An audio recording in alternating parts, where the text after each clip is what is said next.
မာလူမျိုးတွေအတွက်နှစ်သက်ကူတကြံပွဲတော်ကပျော်ရွှင်ရဆုံးအခမ်းအနားဆုံးပွဲတော်တစ်ခုပါဒါပေမဲ့ပျော်ပွဲရှင်ပွဲတွေအပြင်တကြံမှာအရေးကြီးတဲ့ရွေးရဒလေးတွေယုံကြည်ချက်တွေလည်းအများကြီးရှိပါတယ်အဲ့ဒီနေရာမှာတစ်ခုကတော့အတာအိုးထိုးတာပဲဖြစ်ပါတယ်ဒါဆိုတကြံမှာအတာအိုးကိုဘာကြောင့်ထိုးရတာလဲအတာအိုးရဲ့အဓိပ္ပာယ်ကဘာလဲတာအိုးထိုးဖို့အတွက်ဘာတွေလိုအပ်လဲဆိုတာကို Brain Food MM ကဒီနေ့ဗီဒီယိုမှာမျှဝေပေးသွားမှာပါဗီဒီယိုလေးကိုဆုံးဖြတ်ကြည့်ပေးဖို့ဖိတ်ခေါ်ပါတယ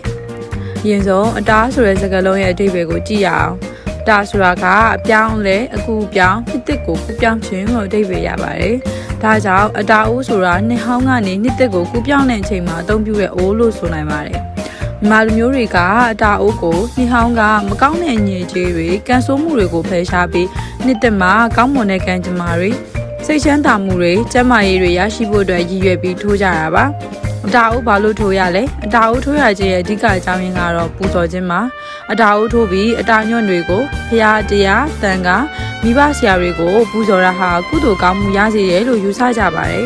ဒုတိယတစ်ချက်ကမကောင်းတာတွေကိုဖယ်ရှားပြီးကောင်းတာတွေကိုဆောင်ယူခြင်းပါအတာအိုးတွေကအတာညွန့်တွေကအေးမြမှုအေးချမ်းမှုနဲ့အောင်မြင်မှုကိုကိုးစားပြုပါတယ်အတာအိုးထိုးခြင်းအပြင်နှစ်ဟောင်းကမကောင်းတဲ့အပူပန်တွေယောဂဗျာတွေကံဆိုးမှုတွေကိုဖယ်ရှားပြီးနှစ်သက်မှာအေးချမ်းသာမှုတွေအောင်မြင်မှုတွေပျော်ရွှင်မှုတွေရရှိဖို့ဆုတောင်းကြတာပါတာအိုးထိုးဖို့အတွက်အဓိကလိုအပ်တဲ့ပစ္စည်းတွေကတော့ရေအိုးသေးလေးတစ်လုံးတန်ရှင်းတဲ့ရေအတာညွန့်ပေါ့အဓိကကတော့ဇလက်ခရီးတောင်ဇလက်အုံညွန့်တပြေညွန့်မြေစာမြက်ဇီးညွန့်နှင်းစီစတဲ့တွေ့ရလွယ်တဲ့အရွယ်ညွန့်5မျိုးပါဝင်တဲ့အတာညွန့်တွေလိုအပ်ပါတယ်ဒီညွန့်9မျိုးကနေ့စဉ်9ရက်နေ့ကနေကနေစနေအထိကိုစားပြုတဲ့အညွန့်တွေပါဒီနေ့ခေတ်မှာတော့အတာအိုးထိုးတဲ့အခါအများစုကတော့ပေရင်ဆရာတွေရဲ့ဟော်ကိန်းအရနိနန်လိုင်းအောင်ပန်းတွေကိုအဓိကထားပြီးထိုးကြတာများပါတယ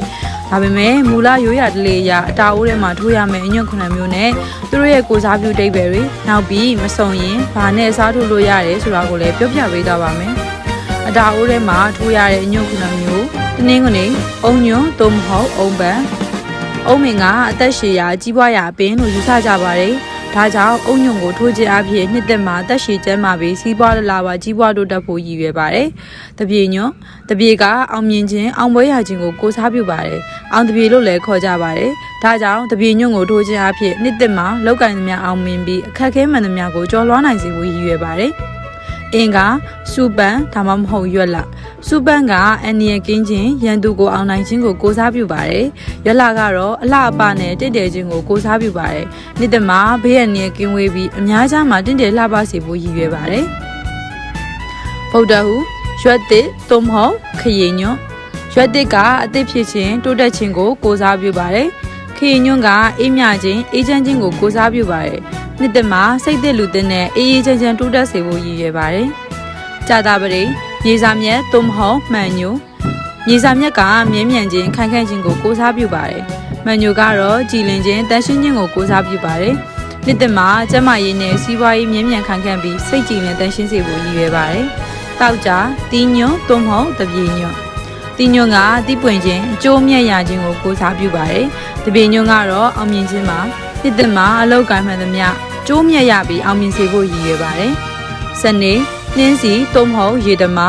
နှင်းစီပန်းကချစ်ချင်းမျက်နှိုးခြင်းကိုစားပြုပါတယ်။ရေတမာကတော့ယောဂကင်းခြင်းတန့်စင်ခြင်းကိုစားပြုပါတယ်။နှစ်သက်မှာအများရဲ့ချစ်ခင်မျက်နှာမှုကိုရရှိပြီးယောဂဗျာကင်းဝေးစေဖို့ရည်ရွယ်ပါတယ်။မစုံရင်ဘာတွေအစားထိုးလို့ရမလဲ။တာအိုးထိုးဖို့အတွက်ညွန့်9မျိုးလုံးမစုံရင်စိတ်မပူပါနဲ့။အဓိကတော့မိမိရဲ့စေတနာနဲ့ယုံကြည်ချက်ပါပဲ။အောက်ပါအတိုင်းအစားထိုးနိုင်ပါတယ်။အဓိကအညွန့်3မျိုးကိုအောက်ကိုလို့ရပါတယ်။ကဲ၍9မျိုးမစုံရင်အောက်ပါအညွန့်3မျိုးကိုတော့အဓိကထားပြီးထိုးသင့်ပါတယ်။အုံညွန့်အသက်ရှည်ကြီးပွားဖို့တပြေညွန့်အောင်မြင်ဖို့မြေစာမြက်မြဲမြံခိုင်ခန့်ဖို့ဒီ3မျိုးကတော့အတာအိုးတိုင်းမှာပါဝင်တဲ့အရေးကြီးဆုံးညွန့်တွေလို့ဆိုနိုင်ပါတယ်။နေ့နံလိုက်အောင်ပန်းများကိုထိုးပါအညွန့်9မျိုးလုံးမစုံရင်မိမိရဲ့မွေးနေ့အလိုက်သို့မဟုတ်မိသားစုဝင်တွေရဲ့မွေးနေ့အလိုက်အောင်ပန်းတွေကိုအိုးထဲမှာထိုးနိုင်ပါတယ်။ဥပမာနှင်းငွေသားသမီးတွေအတွက်အုံညွန့်လင်းလာသားသမီးတွေအတွက်တပြေညွန့်ရရှိနိုင်တဲ့ညွန့်တွေကိုထိုးပါညွန့်9မျိုးလုံးမစုံရင်မိမိတို့ပတ်ဝန်းကျင်မှာအလွယ်တကူရနိုင်တဲ့ညွန့်တွေကိုပဲထိုးနိုင်ပါတယ်ဥပမာရွက်သေးရွက်လာနှင်းစီခရီပန်းစုံထိုးပါအညွန့်တွေထက်ပန်းတွေကိုပိုနှစ်သက်ရင်အေးမြပြီးလှပတဲ့ပန်းစုံကိုလည်းအတာအိုးထဲမှာထိုးနိုင်ပါတယ် တာအုပ်ထိုးခြင်းကမြမရိုးရာရင်ကျင်းမှုနဲ့ယုံကြည်ချက်တွေပေါ်အခြေခံတဲ့ချစ်စရာကောင်းတဲ့ delay တစ်ခုပါဒီ delay ကနေတဆင့်ကျမတို့ရဲ့ယဉ်ကျေးမှုကိုထိမ့်သိမ်းရုံနဲ့မကပဲနှစ်သက်မှာကောင်းမွန်တဲ့ကံကြမ္မာတွေစိတ်ချမ်းသာမှုတွေကျန်းမာရေးတွေရရှိဖို့မျှော်လင့်နိုင်ပါတယ်ခုဗီဒီယိုလေးကိုကြည့်ပြီးတာအုပ်အကြောင်းပိုပြီးသိရှိသွားမယ်လို့မျှော်လင့်ပါတယ်ဒီဗီဒီယိုလေးကိုကြိုက်နှစ်သက်တဲ့ဆိုရင် like and subscribe လုပ်ထားပေးဖို့မမေ့ပါနဲ့ဦးနော် Brain Food MM ရဲ့နောက်ထပ်ဗီဒီယိုအသစ်တွေကိုစောင့်မျှော်ကြည့်ရှုအားပေးကြပါအောင်ရှင်မြန်မာနှစ်သစ်ကူတကြံပွဲတော်မှာအေးချမ်းပျော်ရွှင်ပါစေလို့ဆုတောင်းပေးလိုက်ပါတယ်